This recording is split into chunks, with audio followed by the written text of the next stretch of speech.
Listen to this.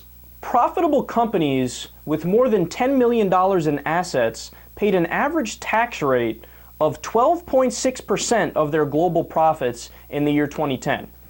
That's the latest data that's available according to a new study by the Government Accountability Office.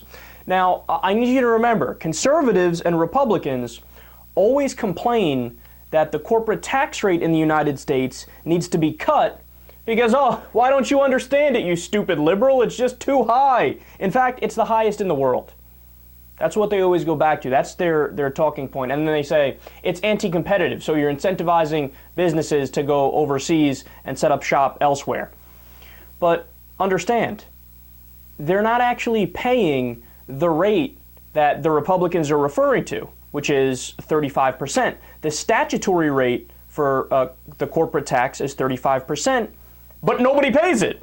So the actual number that they're paying on average is 12.6%. That's after all of the loopholes, all the deductions, all the tax havens, and all that nonsense.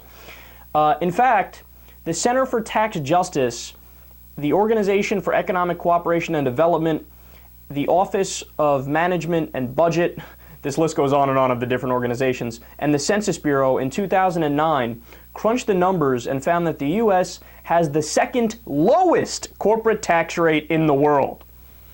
So in other words, the talking point from the right is complete and utter BS, and the exact opposite is true. If anything, our corporate tax rate is too low.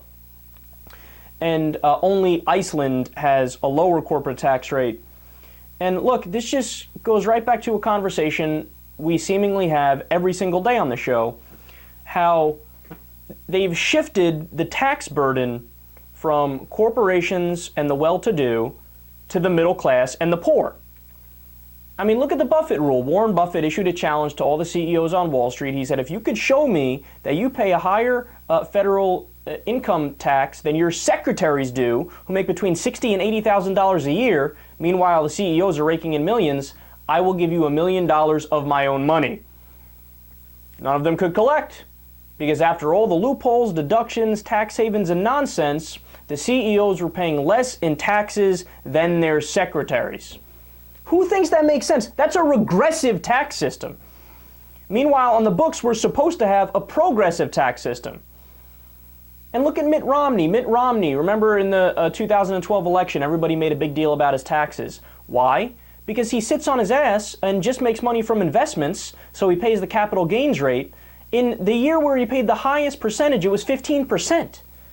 So he made between $14 million and $20 million, paid 14% on that. Meanwhile, your local plumber who makes 70 grand a year, he's paying 20%, 25% in taxes. How does that make sense? That the local lunch lady at school, the teacher, the physical therapist, anybody, any regular profession, accountant, carpenter, they're paying more in taxes as a percentage than Mitt Romney. That's fundamentally unfair and not right. And let's not forget that some corporations even pay negative tax rates, which means in reality they're not paying anything. In fact, us hardworking middle-class taxpayers pay them.